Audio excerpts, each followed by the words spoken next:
They have a little bit of. All right, we are recording. Hi, everyone. Thanks for being here. I see familiar faces once again. It's Co-op Coffee Hour, the unscripted, under the hood, behind the scenes opportunity to talk about the real deal of co-op, how it works, what it is, how it's lived, where students are, how things are going, you name it. So again, my name is Brooke Blackman Bryan. My email is bbryan, and I know that you all know this because I believe I've emailed with every single person here. And if I haven't emailed with you, I understand that that you're deserving of a response, and I'll get to it soon. Yeah, this is really just kind of the unscripted moment to talk about co-op. And I think most of you were here last time, right? So I think everyone was here last time. So I will, not give the big picture introduction, but last week we talked mostly about kind of the parameters of how co-op is organized these days. 11 weeks full-time fits into our, standard academic terms, that we have a course on co-op where students are writing, doing reflection or documentation activities alongside co-op, which we think helps, helps us as faculty stay in touch with them while they're out. We talked a little bit about, I guess we really didn't delve deep into partnership development. That would be a fun thing to do for those of us insiders. We have a couple small announcements I feel I can share with a small group, and a draft mergers guide. And in the coming weeks, I would like to invite individuals from the co-op team to join Co-op Coffee Hour. So there will be some new faces and not just me.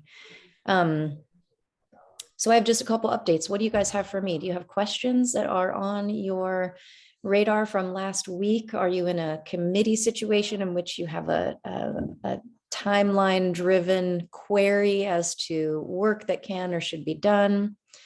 Maybe we can just take a minute to go around and raise some thoughts and considerations. Go ahead, Jessie. So we got information about the co-ops in San Francisco. Yay. And one of them is coming to our event this Saturday. Yay. Maria Ramirez. And I see that she is class of 22, which means she's graduated. So what kind of co-op is that? Because I understood there was the final co-op, but I would think that would be right after graduation, not 3 months after. Yeah, good eye. So you are flagging what is colloquially, internally called a hanging co-op. What that means is that they have the requirement of one co-op, which is hanging after graduation, after they walk. So Antioch College as a whole, this doesn't originate from within co-op, but Antioch College as a whole has a thing called a walker policy. And it is the document that is an academic policy that determines exactly how many and which credits a student has to have in order to walk. So to walk with their graduating class in the summer. So you might imagine to yourself that all students that walk have 100% of their requirements, but every now and then they will have a couple credits, a course. In this case, a hanging co-op is largely, and I don't want to say entirely, because there are reasons why it still might exist going forward for some students, the way that their degree plan comes together. But the phenomenon of the hanging co-op for us feels very present because so many students resequenced their co-op terms during COVID. So as I'm sure you can imagine, with workplace changes, most of which were abrupt, unknown in terms of duration, a lot of our employers had to sort of shift, and some of our employers attempted to work with students virtually when their own teams went virtual. And some of our students just said, that's not really the experience I'm looking for. I'm going to wait this out. So they resequenced. So most people like Maria who are in a co-op after their actual graduation, they simply resequence their degree. They decided to take courses on campus in a study term when they normally would have went out for a co-op, and that led them to graduation, and they were allowed to graduate with one hanging co-op. And that is distinguished from what the Antioch Works promise called the post-baccalaureate, the launch co-op. It's quite probable that going forward, we will not continue to refer to that as a launch co-op. And the reason why is that we don't want to dilute the idea of co-op as a credit-bearing experience that is actually defined for us by the Ohio Board of Regents. And number two, we are not sure, we don't want to infer that we are utilizing college resources that are secured for co-op experiences in the same way for the post-baccalaureate launch experiences. So we have a brand new staff happening, a transfer, a new organizational chart that is essentially approved but not yet announced on campus. And that is bringing us an internal move of an employee, of which I believe everyone who's here is probably familiar with. And I might just hold it as a super secret but upfront announcement, so that I might let this, I think we should do an internal announcement at the college before I share it in this forum, because it would seem probably a little bit backwards. But a well-known person who has worked in advancement for many years and has a long view of Antioch, there's all of the hints and breadcrumbs I can give you, who has a particularly long view of Antioch and of co-op and of our concept of meaningful work, will soon be joining the co-op team. And what this means is that we have an overall organizational umbrella in which co-op is the classic credit-bearing experience that you all experienced, whether it's a domestic placement or an international placement. It is the full-time worker research that is credit-bearing, that requires deep advising and institutional resources for students to have 3 to 4 of their best possible experiences during their 4-year degree plan. And then on the other side, which will be under this umbrella of cooperative and international education and community-based learning, under this umbrella will also fall the Antioch Works Student Employment Program, so on-campus jobs, as well as the post-baccalaureate initiative, which we are calling Launch. And so that person is going to have an invitation and an opportunity to help us rename from something that we might not use the term launch co-op, but I do like the idea of launch. I'm just not sure how we'll refigure that. So the launch co-op is distinct from the hanging co-op and is truly for students who have fully graduated and are no longer matriculated at Antioch College. That's a very long answer and a lot of breadcrumbs and mystique, intrigue, I understand, but perhaps some of you are tracking along. I told you, I promised this was going to be under the hood.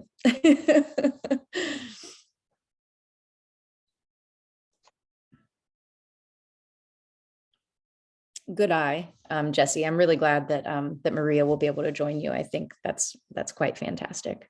And I will just say a little bit more about the releasing of the student placement list.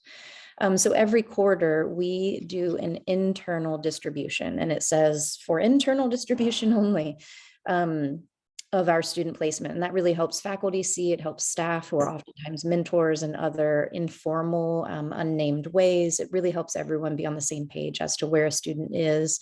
It also helps with a sense of belonging when students come back from co-op. And if people have had on their desk where someone has been, they're more likely to, in the cafeteria or in the hallway, say, hey, how was your co-op in? So we think that that list is pretty important. In the past, we have reserved it for internal for internal distribution only.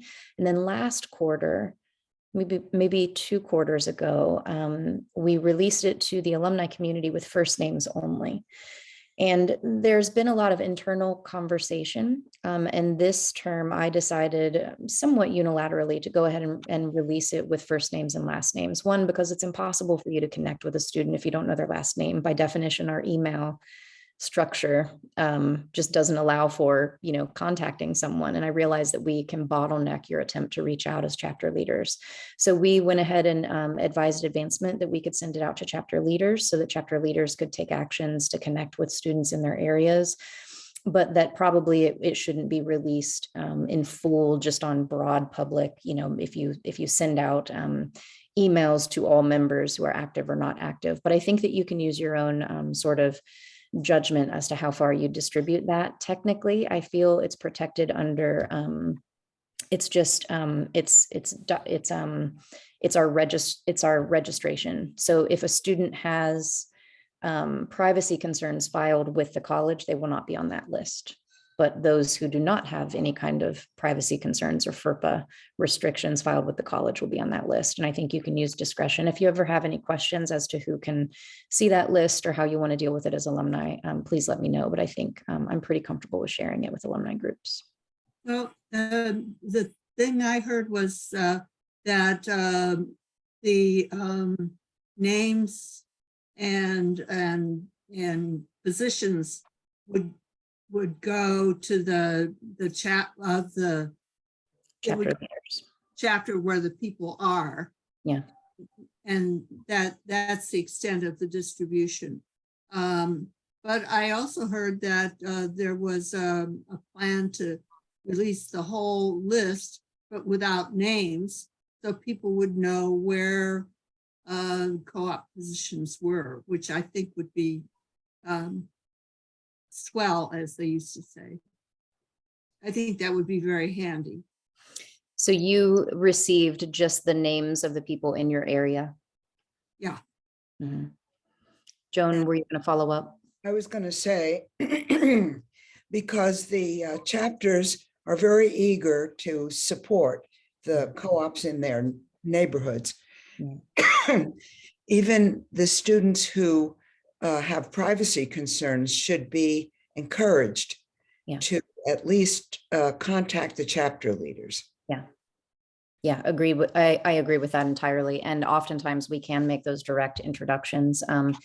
And let's be honest, sometimes from the back end, because you might be helping with job leads or with housing leads, sometimes you already know who a student is prior to them actually, accepting or a job offer. So, but yeah, we'll continue to work on that. I'm pretty comfortable with the list being directory information shared with chapter leaders. I probably wouldn't want a chapter leader to share the full list with all alumni that might be on your email listservs. I think it could just result in untoward interest in students and where they are in the organizations they're working for. And our students are basically, they don't really need to be approached by alumni unless it's within the context of, hey, you're in our area and how can we connect and support you? So well, this whole discussion is kind of theoretical this term because there are only 3 students who are in areas that have chapters. Yeah. 1 in Chicago and 2 in San Francisco. Yeah, it's true. I have a vision for clusters, for students who are in clusters or cohorts who might find some sense of community and go into large metropolitan areas in a group. We certainly have had build outs of this before, but it's one of those finicky things we talked about last week. We might have 12 amazing jobs in a given city, and we might have 8 students apply for 8 of those jobs, and somehow 7 students will decide to go elsewhere and 1 will end up there, even though we think we see this emergent cluster. Sometimes it doesn't always come to fruition. So works in progress for sure, but definitely the role of the chapters and in welcoming students and in helping us have help students understand that when they go to a city, they're not there alone, I think is really one of the big things, especially for first and second year students who might not have lived alone yet. That's part of the soft skills that co-op brings and a big part of the support that alumni communities can bring. So we thank you for that. So that was one kind of long tangent, maybe 2 tangents wrapped into one.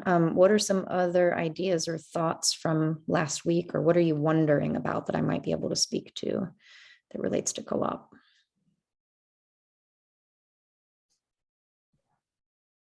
Hi.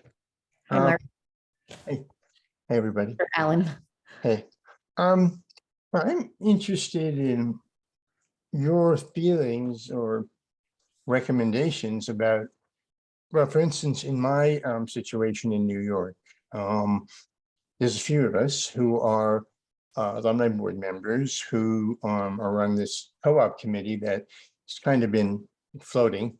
And I tried to reset it, and we have several members. I'm just looking to get some feedback from you about some of the ideas that I shared with you. And the reason I'm asking is because we really can't go forward as a committee unless we sort of know what you want us to do. There's all sorts of things. Some are big, some are small. But we don't want to do something without blah, blah, blah. So if you perhaps, found the emails, because I don't want to go into it right now. If you could respond, that would be great. So we can move forward and have our next meeting. Oh, yeah, I think you're, oh, there you Alan, are. do you want to just frame what those guiding questions are, and maybe they can be part of what we discuss here, because what's relevant to your chapter is probably relevant to other chapters. Okay. Sure. I have to just find it because I don't have it made it to memory. Let me see if I can. No, it's not. Hold on a second. Let's see. Okay. Let's see. Hold on a second. So would you Um, show interest okay. in support? Well, I mean, I know what you're saying. I just have to find them. Let's see.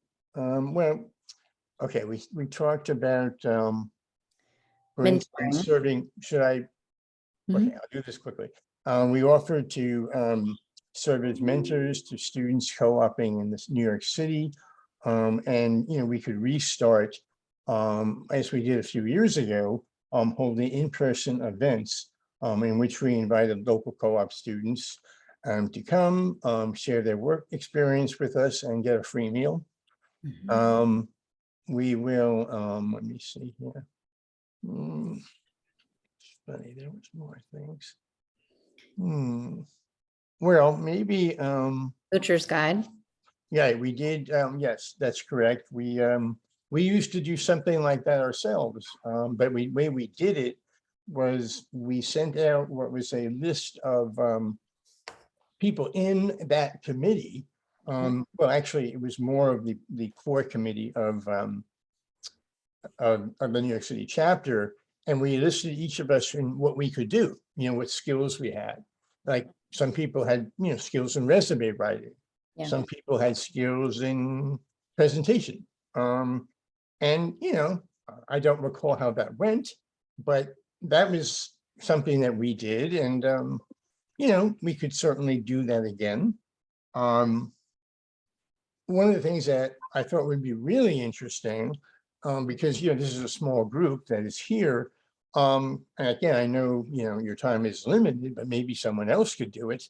The idea that more than we in this group could learn about what co-op is doing. And for instance, we have regular chapter meetings, and I think people would really appreciate hearing what you're about, because like other chapters, we do some fundraising and we try to, report, because many people who we write to don't really know what's going on. And we try to find something, like for instance, when we had the gala, we weren't necessarily assuming people would pay, but we tried to promote it because, it was really fun. I mean, I was there. So the idea is to excite people again, because, what you're doing is remarkable, and very, well, exciting.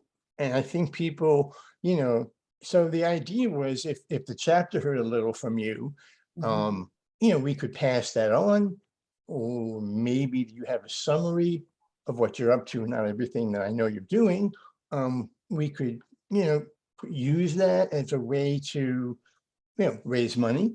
Yeah.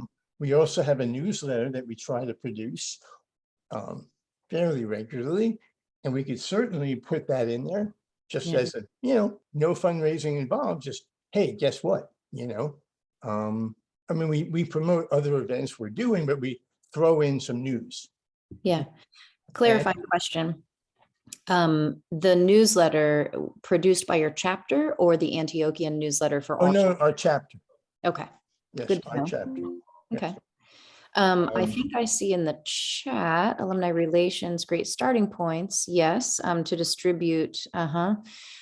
So a couple points on my involvement with chapters, on mentorship, and on the Moocher's Guide. I'm prepared to speak to all three of those if you think that's the right framing. Well, I also just think, last week you began, the whole business of sharing with us all the things that you're doing and planning to do. And I think sharing that in some modified form would be excellent, if you could do that or someone else could do that.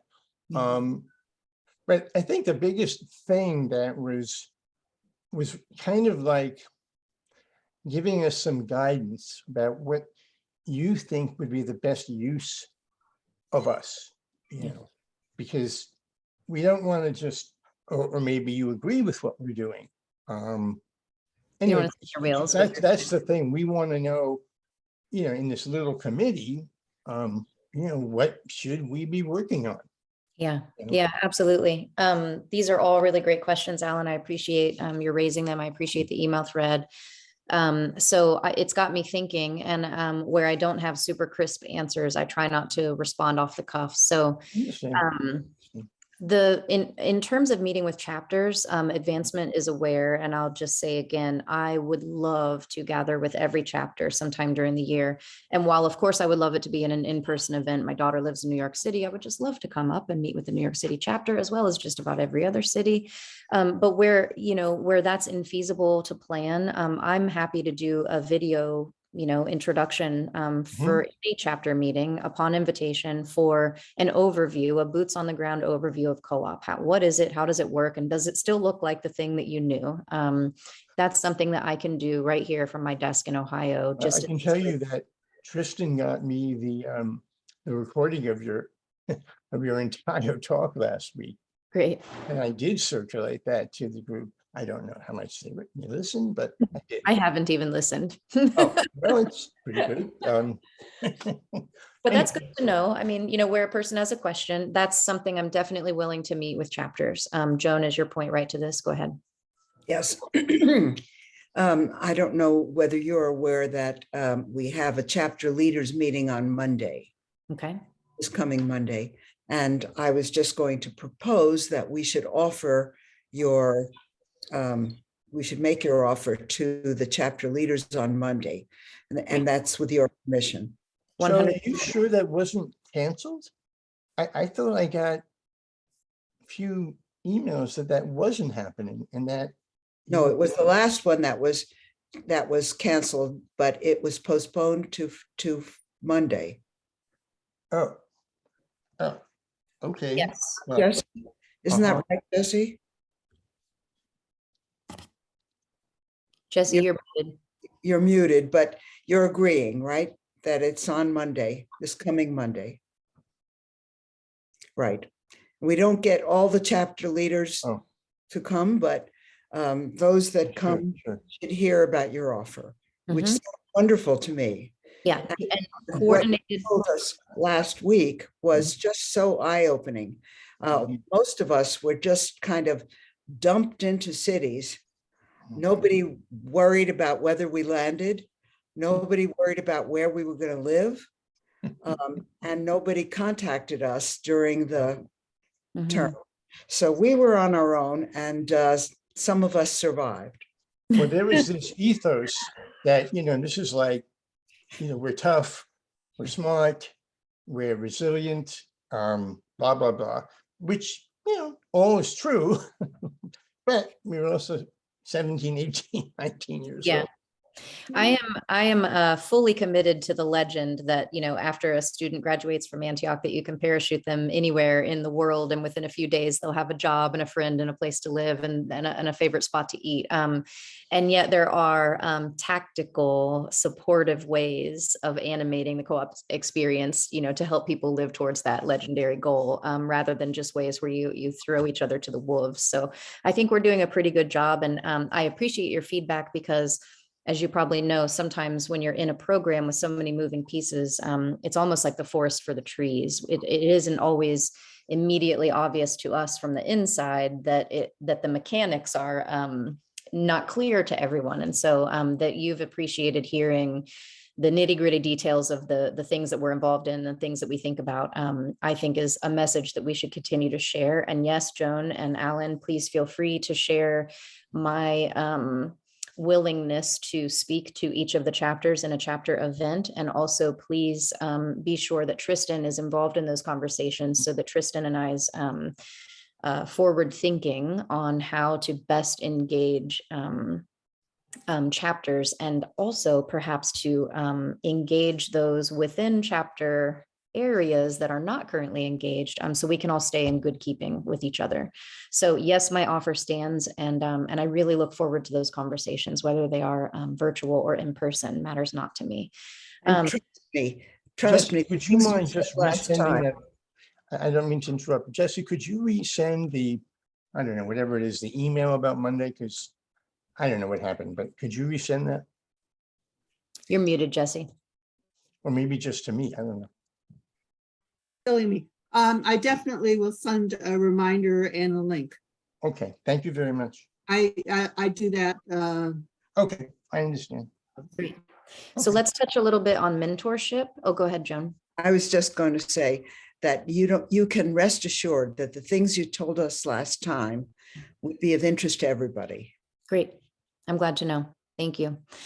So let's touch a little bit on mentorship. There is a level of mentorship that has an immediacy about it, where you can serve as a kind of local knowledge project for students who are coming into your area. And if I had to say one of the, top 3 to 5 perspectives on mentorship, it's really focused on helping a student navigate a new city, help them find the places where they know they can feel safe, help them find that third space, which is defined as the place that's not your home and not the place where you work, but the place where you might have a coffee or hang out on a Saturday, help them understand where a museum is that has open hours, that are free for entrance on a Thursday afternoon. Meet a student for lunch in a part of the town that you think they might not have gone to. If you have a vehicle, drive them around a loop if they're interested in going with you, so that they can get a bird's eye view of how the city is kind of, put together.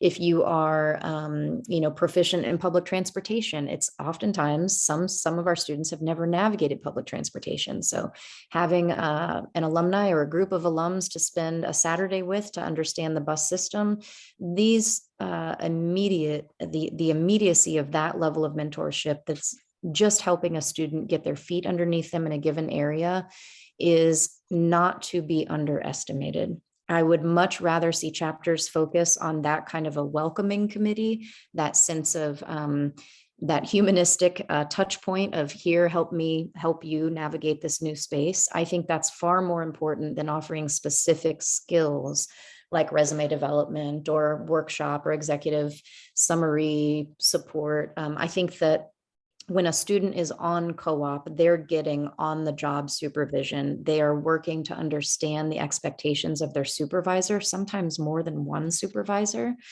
And they are navigating the feedback they're getting from their faculty advisors while they're trying to find their way in this workspace. So in some ways, mentorship that is specific would be on perhaps overload for a student who's navigating a new workspace that has specific job description driven expectations. But in the stress, hopefully good stress of that moment, knowing that you have a friend who's going to help you figure out where to get your coffee is probably one of the best ways we can be supportive of students, at least in the beginning. If you can have, if your chapter has regular meetings or something that's very informal, maybe you meet for coffee every, other Thursday with a student who's there. If you feel a sense of connection, like that student would be interested in such an invite, maybe by the time you're meeting in the 7th week, you'll hear from that student that their boss has asked them to produce, for instance, an executive summary of their last 2 weeks of research. Maybe they're doing a little bit of market analysis about, if other education institutions run a program like the one that they're researching, and trying to scope out to see if that program could be offered by the organization they're working with. So they might end up sharing with you that they have questions. My boss has asked me to produce an executive summary, and I don't know what an executive summary is. I've looked on the internet. Do you know what an executive summary is? And you might be able to say, yeah, I can actually really help you write that 1-page executive summary. Or have you considered having a spreadsheet to show the research you've done? And maybe we could develop it with these 3 columns. That level of direct mentorship is needed by students. Most of it emerges in the classes that we teach. And I have very much, in my own experience in co-op, worked with a student on grant writing, right? It's amazing what employers can ask students for. They kind of shoot for the moon and students produce what they can. But I've sat with students to help them understand the fundamentals of grant writing. I've sat with students to help them understand how to develop a social media campaign. I've sat with students to help them understand how to write an executive summary, how to refine their technical writing. Most of this comes to the faculty member by way of the class that they're in, where they're reflecting. Sometimes their reflections come to us in the form of a bit of a panic, like, this is what my supervisor is asking me to do, and I have no idea what this is. So that level of specific tactical mentorship is not something that I know how to provide categorical advice to the chapters around. But the categorical advice that I do feel comfortable, at least at this point, recommending for chapters is try to make a connection with students, help them understand local spaces. And if you can touch base with them here to there, maybe some of their needs will arise they're going to be singular and highly individual, right? And if there's a relationship established there, the level of support you might be able to provide could be very significant. So that first level of mentorship that I would recommend is really that welcome committee, help people understand, see if you can help them navigate space, and see if they have concerns. If they're from a city, they might not have concerns about public transportation. Any comments on that approach to mentorship that chapters could offer? Go ahead, Mark. Actually, I had this conversation part yesterday with Lisa Vieri. Yeah. And the things that I experienced, I think probably others did, but it would show up in a mentorship situation where every now and then the student actually starts treating me as a parent. So I had this happen definitely once, if not twice, but once with, she was absolutely a very feisty young woman. But she came from a divorced family. And I started reminding her of her father. So I had to sort of like, all right, enough is enough. We're good. But it's human. And I'm just saying that those who engage in this kind of mentor-mentee relationship should be really, especially for the mentor, should be really keenly aware of this. I think it's that's not easy to know. It really isn't, because I mean, I've done this 3 times already with my own children, but having a student come in at about the same age is, you sort of have to have your antenna up, basically. It's true.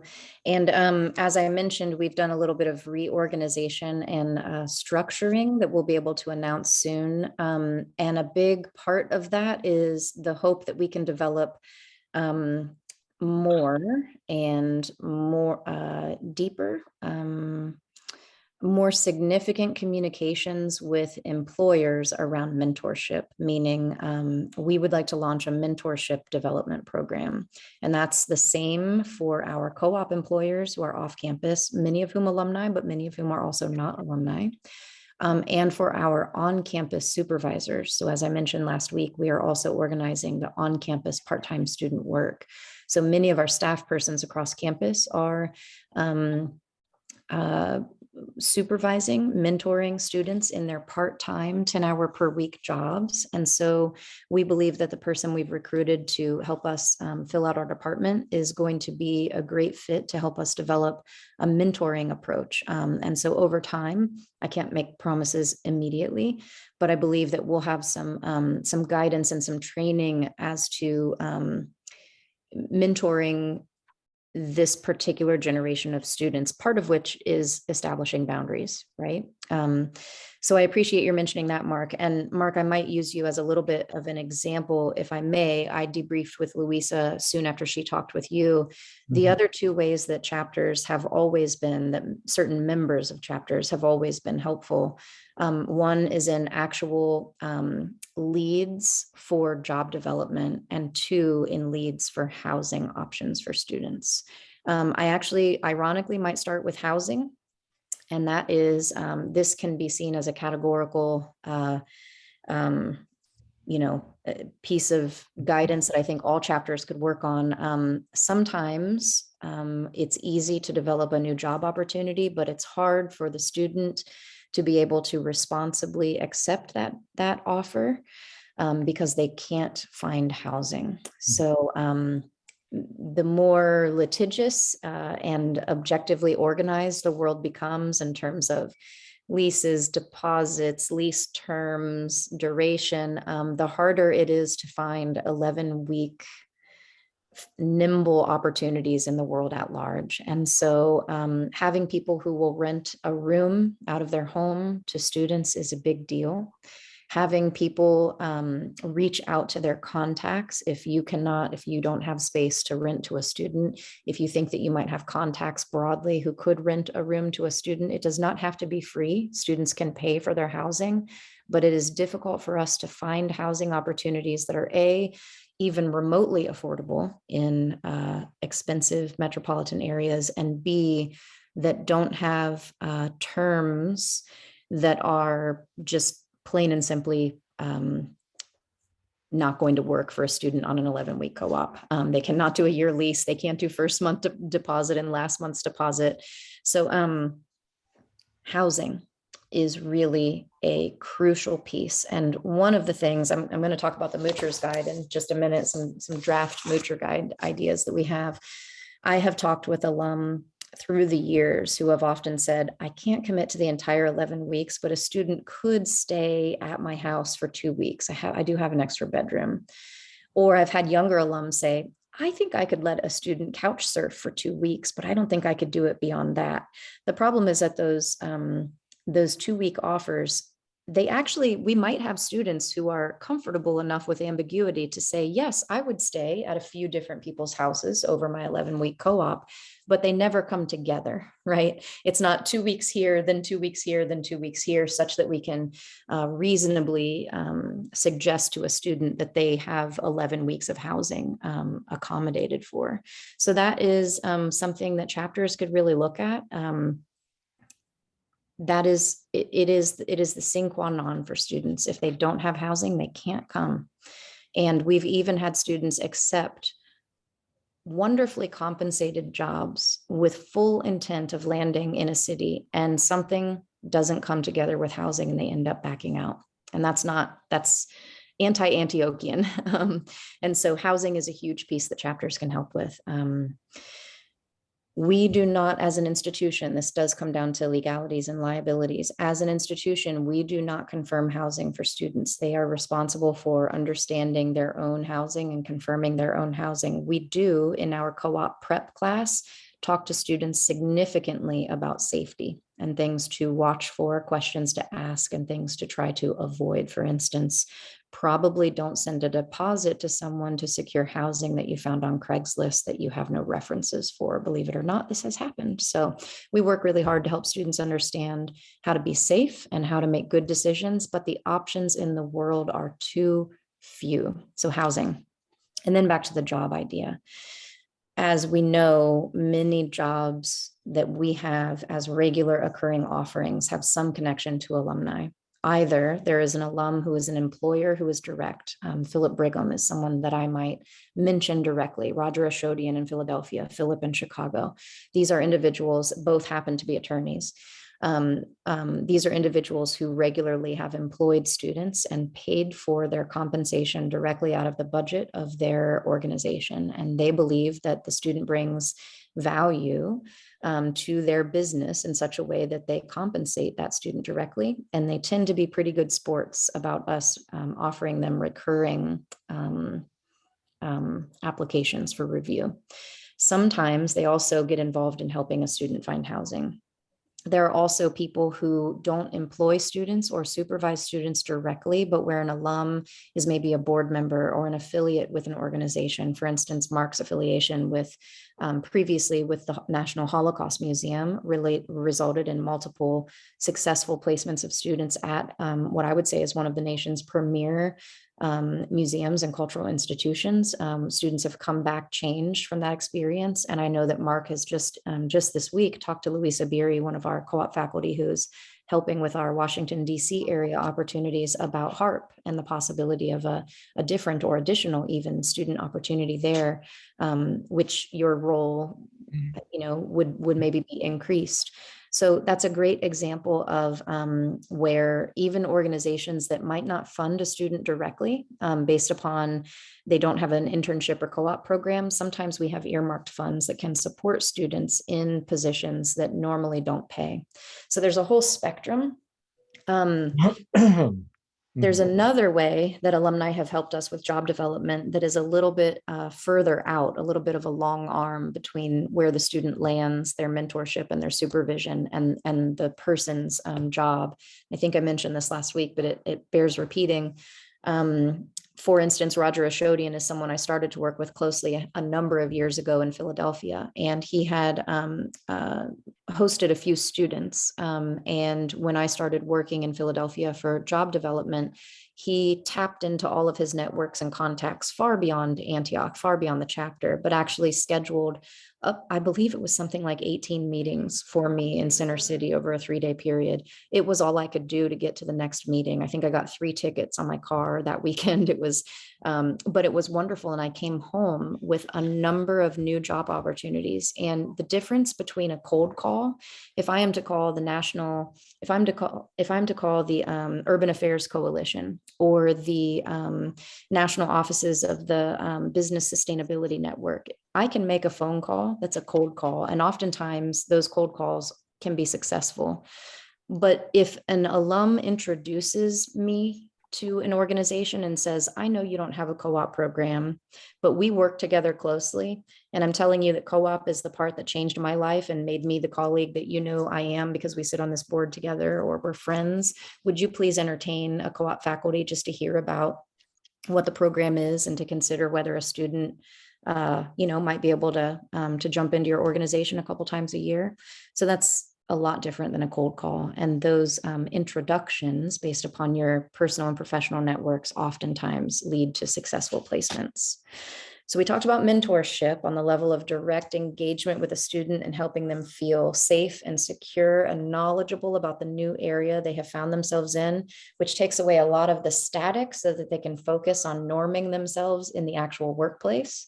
And then we've talked about the possibility of helping, using the networks of people involved in a chapter to establish strong job opportunities and an ongoing possible housing list, maybe just a list of names that a given student who's getting close to accepting a job might be able to reach out to people to say, would you have housing at any time, right? But at this point, it's, would you possibly have housing between these months in this given year?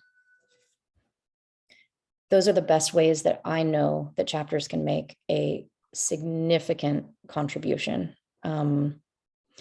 Do those raise questions for you? Are there any ways that chapters might be imagining forms of contribution that fall outside of those that I've identified? I am very open to ideas. Well, this is just a detail, but at least based on my experience in Washington, and knowing that the students who come here are not necessarily the most financially well endowed.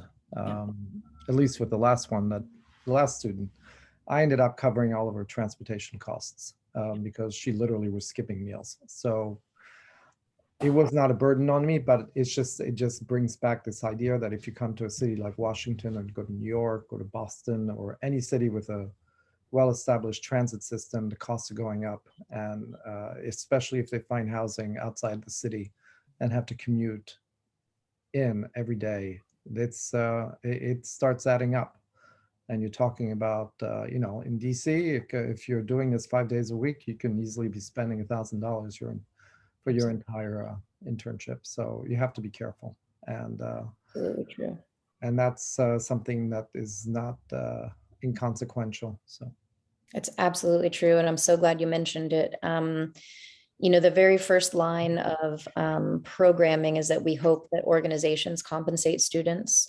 Even where organizations compensate students, we oftentimes come in with some sort of institutional support, like a travel stipend, which will help a student purchase a plane ticket to an area. So it's great that you got this job in California, but no one in your family has flown to California and won't be purchasing you a ticket. So you'll be supported by the college to be sure that you have equitable access to that opportunity.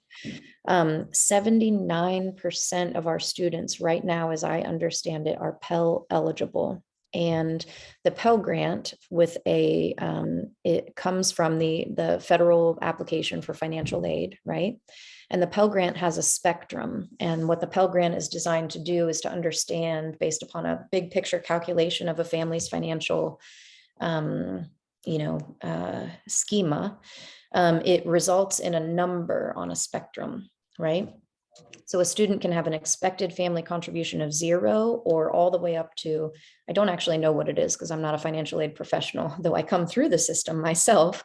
Maybe the high end contribution is $6,000 or $8,000 or $11,000 that the federal government says, based upon your assets and your income, this is how much a family could contribute to a student's education. And if you are within that lower range of income, it might go up to 6,000. If you're on the lower range of that algorithm or that calculation, then you will receive a federal Pell Grant. And the Pell Grant itself isn't a significant amount of money, but it's also sort of a gateway to further institutional support that institutions use in order to package financial aid. And so what we know is that a full 79% of the students at Antioch College are Pell Grant eligible. And you might be seeing some of Biden's student aid relief efforts and the proposal that's on the table to cancel some principal student debt. Every student with debt would receive a $10,000 cancellation if his plan were to go through, but persons who received a Pell Grant while they were enrolled in school would receive a $20,000 cancellation of principal. And I believe that without sharing commentary on the proposal, it shows that the reality is that students who have been students who are Pell Grant eligible, A, come from high need families, don't typically have a lot of resources, and B, they tend to carry the most loan debt once graduating.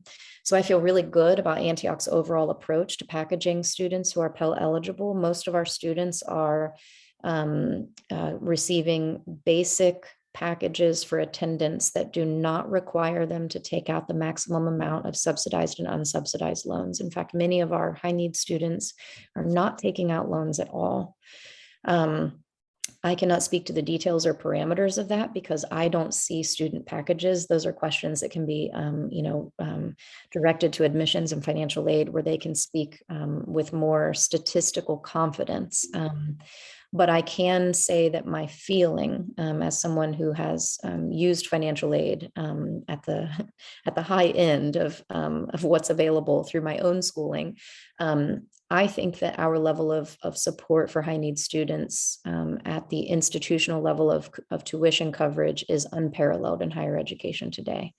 And that means that we in co-op have to be very careful and very understanding and aware of our students' circumstances to be sure that when students come and they start to review the opportunities that we have on file that they can apply to, that we are sure that students of high financial need understand that they can access co-ops that look on the surface to require financial ability in order to approach. And so I think I probably explained this as best as I can last term, but I'll say it again. If I have a mission, it's to be sure that that students know that they can access co-ops, even if they are high need. And to Mark's point, I think a lot of individual alumni have contributed in ways that are significant to students' well-being while they're on co-ops. If a student is not eating and you buy them lunch and it happens repeatedly, then you have a pattern.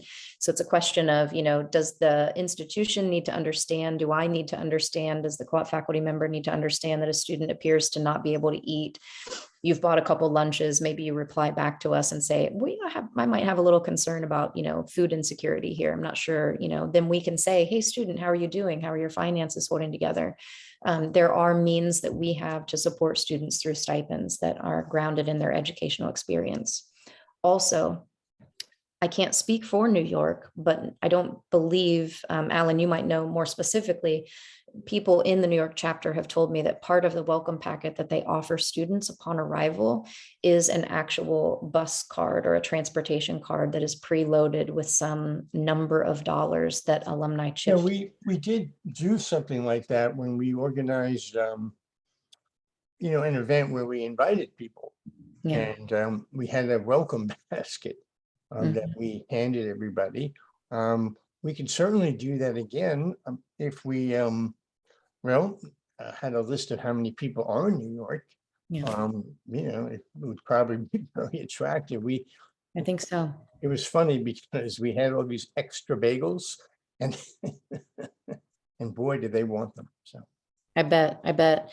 So transportation cards, small denomination, food gift cards, a $15, Mhm. I don't know, Subway card or something like this. we gave them Bed Bath and Beyond.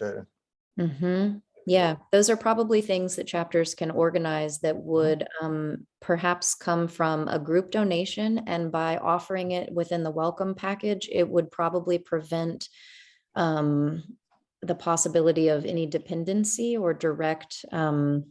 I don't know how you feel, Mark, but it's almost as though if you're personally supporting a student, then it's hard to understand how to navigate and draw boundaries. That was the issue. I mean, it was fine, but it did create a different kind of dynamic slightly. So I had to be, I just had to manage it.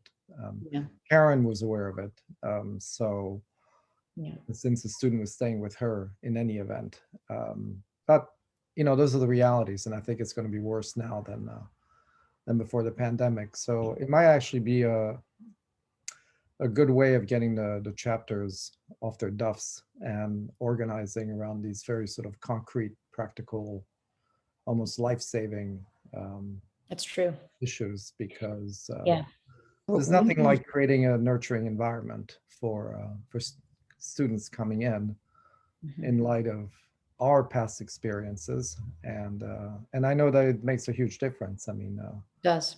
I've If you're seen it not here, so If you're not eating or you don't have enough money to eat, if you are not navigating public transportation and you're showing up to work late, if you do not know how to communicate with your housing, and if you don't know how to manage your money, then your head is so full of static and concern and stress that by the time you get to the workplace, there's no way you can show up and learn all the things that we say you learn on the job at co-op. So there's the piece that's the real life stuff, which is the first place I would call chapters into a mentorship role. And then there's the on the job stuff, which is going to be specific to every placement, which we would best leave to the employers until a student raises a particular concern. Like I was asked to do this by my supervisor and I don't actually know what it is or how to do it.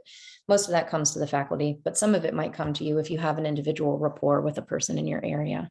But that on the ground, boots on the ground mentorship of helping a student situate themselves in a new place and to not eliminate, because I don't think that that's possible, but to mitigate some of the stressors of figuring out how to feed oneself on a budget, how to navigate and, spaces. I mean, even just rush hour, if I go to Chicago, I know how to plan for my time if I go to Dayton during rush hour, right? But I don't know how to plan because I don't have the local knowledge that is important. But you do. And so calling chapters into that role has got to be the single most supportive way that I can think of engaging directly with students. And I'm committed to getting you those lists so that you will have, I want to say early notice, but sometimes those last details fall into place, closer to arrival, but I can commit to that and to even doing better with early notice than we have so far. Good. Great. When do you think the Moocher's Guide might be, available? Oh, is that it? Oh. Perfect segue. So we have been brainstorming this Moocher's Guide one way and another way. And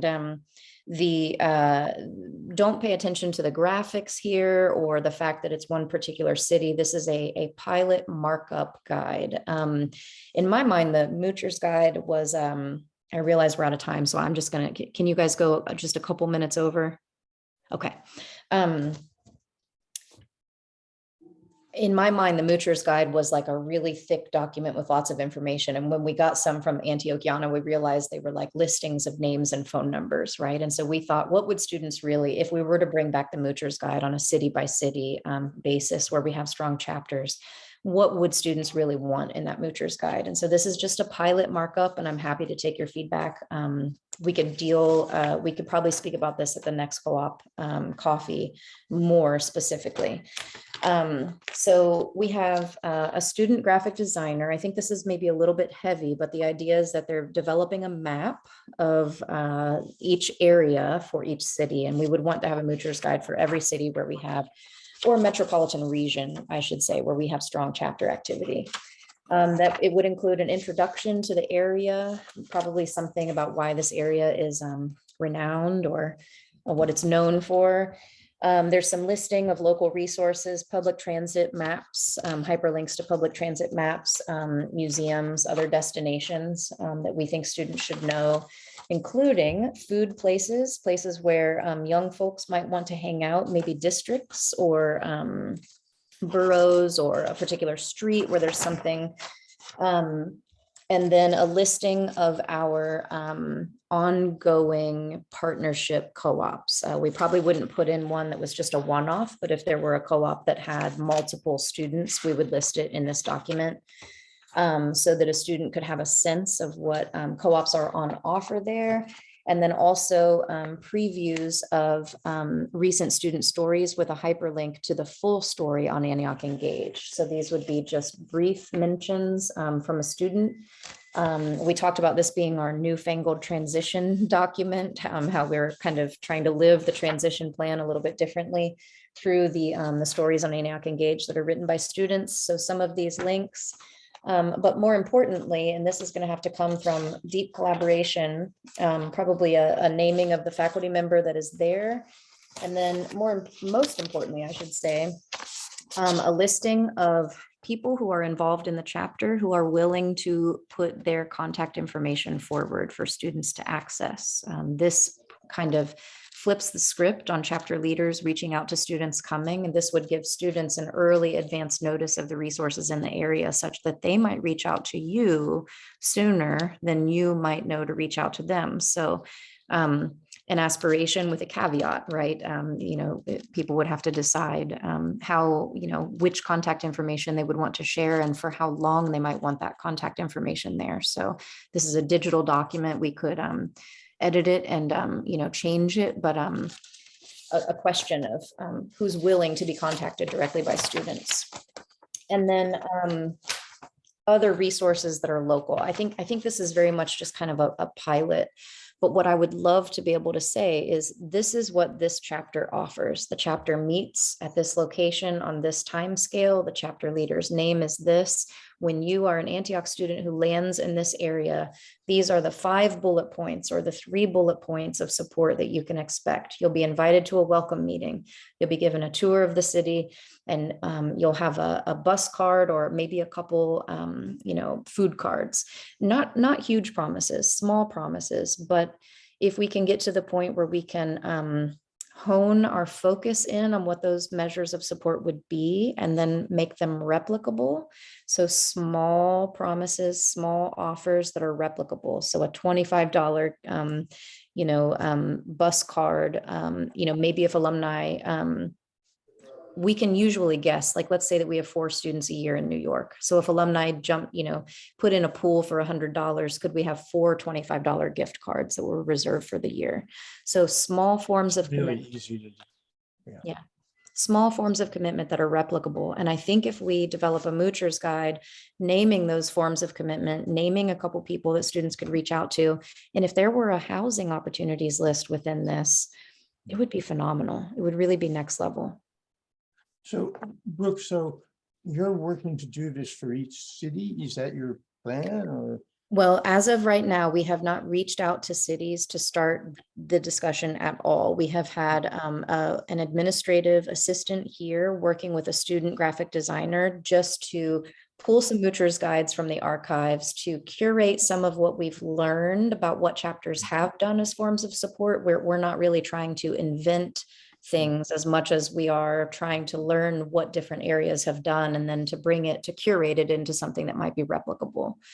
So we haven't started those conversations with chapters, but we'd like to have a little bit of a pilot together so that when we do engage in those discussions, it isn't too abstract. And Yeah, I that would guess be- that would be great to share with us, Yeah. because it would give us some thoughts about, collecting information. Yeah, I just got this on my desk 2 days ago. So I think with a little more refinement, we would be able to go through the alumni committee. I'm guessing that might be the best way of working through with Tristan and through the alumni co-op committee, and then it could filter out to the chapters from there. Or I'll see if Tristan has some ideas. Maybe it's chapter leaders, but maybe it's the co-op committee. But if we could provide a form that gathers the information and then bring the information back, we could do the designing and the distribution of the chapter by chapter Moocher's guides. And we'll consider it a work in progress. Maybe we reevaluate in a year and decide that it should look a little bit differently. We're certainly committed to ongoing innovation. I realize we're almost 10 minutes over time. Any follow-up points on that, or anything you would like me to focus on next week? We can have special guests. I don't expect all of you to come every week, and maybe one of these weeks we'll have all new faces and I'll start over and do the first week's pitch. But if you do have something in particular you'd like time to discuss, I'm open to your suggestions. We would like to tell much of this on Monday to the chapter leaders. Please do. Okay. Please do. Everything I've said here is open to be shared to chapter leaders and represents commitments that I feel, we can put some small gears behind. Just, Joan, were you, I don't mean to put you on the spot, were you going to make that presentation? I don't know that it would be a I presentation. mean, just, whatever. I'll say some of these things, yes, and you can help me. I'm not sure if you want to put it together and shoot it by me, sure. Is that okay? Yeah, real informal. I don't have time to do anything formal. No, I get it. I'm happy to, I don't know, throw my 2 cents in. So. Thank you.